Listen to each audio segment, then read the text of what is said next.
불행은 사건이 아닙니다. 태도에서 시작됩니다. 나이 들면서 느끼는 외로움, 건강이 예전 같지 않다는 불안, 쓸모 없어졌다는 자괴감. 이 모든 것이 노년의 불행, 그렇게 생각하기 쉽습니다. 하지만 진짜 불행은 다릅니다. 상황 자체가 아닙니다. 그것을 대하는 태도입니다.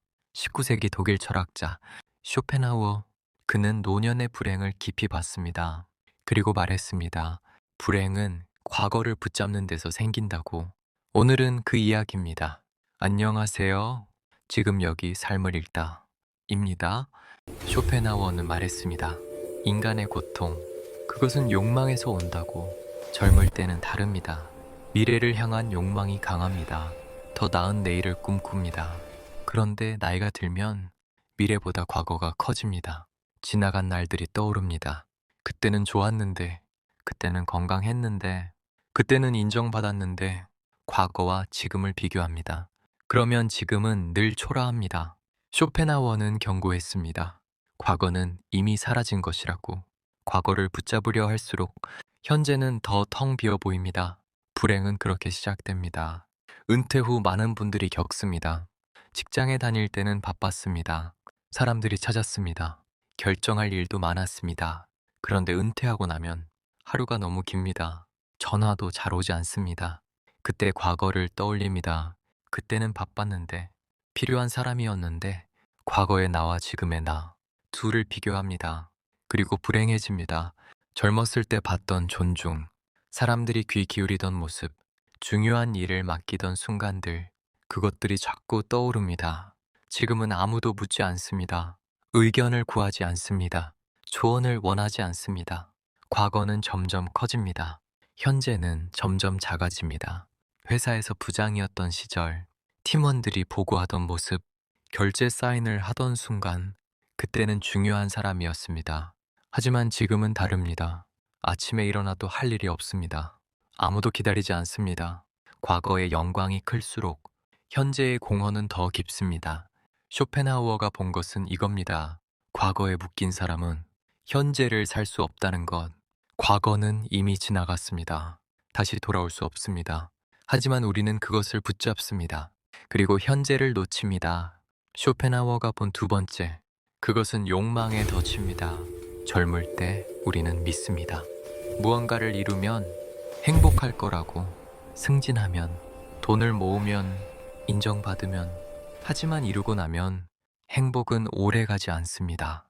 곧 새로운 욕망이 생깁니다. 다시 불만족이 찾아옵니다. 노년도 마찬가지입니다. 자식이 잘 되면 행복할 줄 알았습니다.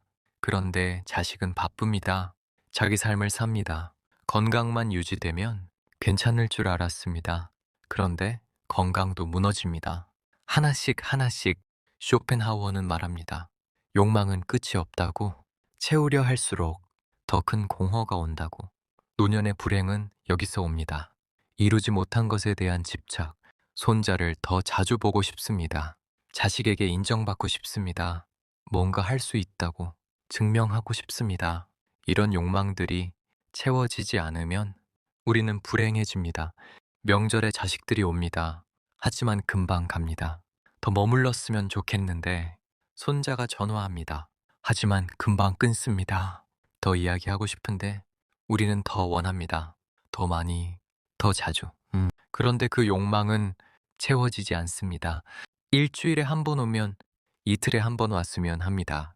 이틀에 한 번 오면 매일 왔으면 합니다. 욕망은 끝이 없습니다. 자식이 효도한다고 해도 더 잘했으면 합니다. 손자가 찾아온다고 해도 더 오래 있었으면 합니다. 쇼펜하우어는 봤습니다. 욕망은 채워질 수 없다고, 채워지는 순간 새 욕망이 생긴다고. 그래서 우리는 불행합니다. 가진 것을 보지 않고 없는 것만 봅니다. 온 것을 기뻐하지 않고 가는 것을 서러워합니다. 있는 시간을 즐기지 않고 없는 시간을 아쉬워합니다. 욕망의 덫에 갇힌 것입니다. 쇼펜하우어는 비관주의자입니다. 그렇게 알려져 있습니다. 하지만 그는 절망만 말하지 않았습니다. 벗어나는 길도 제시했습니다. 첫째는 욕망을 내려놓는 것, 더 이상 이루려 하지 않는 것, 과거를 되찾으려 하지 않는 것, 지금 이대로를 받아들이는 것. 쇼펜하워는 이것을 체념이 아닌 자유라고 했습니다. 욕망에서 벗어나면 비로소 평온이 온다고. 자식이 매일 오지 않아도 괜찮습니다. 그것을 바라지 않으면 됩니다. 손자가 자주 전화하지 않아도 괜찮습니다. 그것을 기대하지 않으면 됩니다. 예전처럼 건강하지 않아도 괜찮습니다. 그것을 아쉬워하지 않으면 됩니다. 욕망을 내려놓으면 불행도 사라집니다. 둘째는 관조의 삶입니다. 관조란 무엇일까요? 세상을 있는 그대로 보는 것입니다. 무언가를 얻으려 하지 않고 그저 바라보는 것. 꽃을 봅니다. 소유하려 하지 않습니다. 그냥 아름답다고 느낍니다. 음악을 듣습니다. 의미를 찾지 않습니다. 그냥 흐름에 맡깁니다. 쇼펜하워는 말했습니다. 이런 순간에 진정한 평화가 있다고. 예술을 감상하는 순간, 자연을 바라보는 순간, 그 순간만큼은 욕망이 멈춥니다.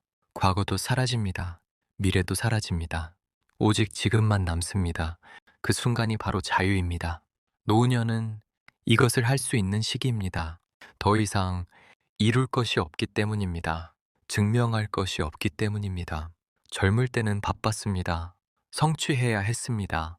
경쟁해야 했습니다. 하지만 이제는 다릅니다. 그런 것들에서 자유롭습니다. 쇼펜하워는 봤습니다. 노년이야말로 가장 평온한 시기라고. 욕망이 약해지기 때문입니다. 이루려는 것이 줄어들기 때문입니다. 그것을 불행으로 볼 수도 있습니다. 하지만 자유로 볼 수도 있습니다. 더 이상 증명할 것이 없다는 것. 더 이상 경쟁할 필요가 없다는 것. 그것이 오히려 평온의 시작입니다. 이 이야기를 적용해 봅니다. 노년의 삶에 과거를 놓아야 합니다. 그때가 좋았다는 생각, 그것을 내려놓아야 합니다. 지금은 지금대로 가치가 있습니다. 자식이 찾아오지 않아도, 건강이 예전 같지 않아도, 사회적 역할이 없어도 지금 이 순간은 존재합니다. 아침 햇살, 창밖의 새소리, 따뜻한 차 한 잔.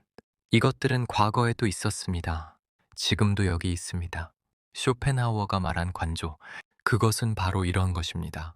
무언가를 더 얻으려 하지 않고 지금 있는 것을 느끼는 것, 그것만으로도 충분하다고 아는 것. 산책을 나갑니다. 꽃이 피어 있습니다. 그 꽃을 그냥 봅니다. 사진을 찍지 않아도 됩니다. 누구에게 보여주지 않아도 됩니다. 그냥 아름답다고 느낍니다. 그것으로 충분합니다. 책을 읽습니다. 무언가를 배우려 하지 않습니다. 그냥 글의 흐름을 따라갑니다. 음악을 듣습니다. 의미를 찾지 않습니다. 그냥 소리에 귀를 기울입니다. 이런 순간들이 노년을 평온하게 합니다. 손자가 오지 않아도 괜찮습니다. 창밖 참새가 있습니다. 자식이 전화하지 않아도 괜찮습니다. 바람 소리가 있습니다. 아무도 찾지 않아도 괜찮습니다. 지금 이 순간이 있습니다. 공원을 걷습니다. 나무를 봅니다. 하늘을 봅니다. 그것만으로도 충분합니다. 커피를 마십니다. 따뜻함이 느껴집니다. 향기가 퍼집니다. 그것만으로도 충분합니다. 쇼펜하워는 알았습니다. 욕망에서 벗어날 때 진정한 자유가 온다는 것을. 노년은 그 자유를 누릴 수 있는 시기입니다. 더 이상 이룰 것이 없습니다. 그것이 자유입니다. 더 이상 증명할 것이 없습니다. 그것이 평온입니다. 과거의 영광을 놓습니다. 미래의 불안을 놓습니다. 그리고 지금에 머뭅니다. 노년의 불행은 사건이 아니라 태도에서 시작됩니다. 과거를 붙잡으려는 마음, 채워지지 않는 욕망, 이 두 가지가 우리를 불행하게 합니다. 쇼펜하워는 말했습니다. 욕망을 내려놓으라고, 지금을 있는 그대로 보라고, 그것이 평온으로 가는 길이라고. 노년은 잃어버린 시간이 아닙니다. 여전히 살아있는 시간입니다. 과거와 비교하지 않고, 미래를 염려하지 않고, 지금 여기에 머물 수 있다면 그것만으로도 충분히 평온합니다. 오늘도 여러분은 살아있습니다. 그것이 가장 중요한 사실입니다. 이번 영상도 끝까지 시청해주셔서 감사합니다.